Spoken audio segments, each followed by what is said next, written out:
Il y a un an, après l'échec de la contre-offensive ukrainienne, l'armée russe reprenait l'initiative.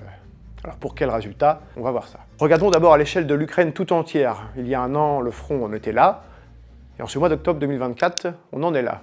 Alors on voit que si les Russes ont avancé à peu près partout, l'Ukraine est loin de s'effondrer, d'autant plus qu'elle a compensé certaines de ses pertes en occupant un peu de territoire russe dans la région de Koursk.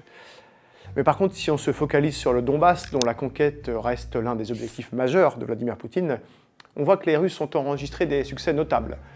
Le premier de ces succès a été enregistré dans la région de Pokrovsk, où les troupes du Kremlin ont conquis une partie désormais importante du territoire ukrainien. Les Russes sont aussi avancés près de Vuhledar, ce bastion ukrainien dont la chute leur permet d'envisager de progresser encore un peu plus dans le sud du Donbass.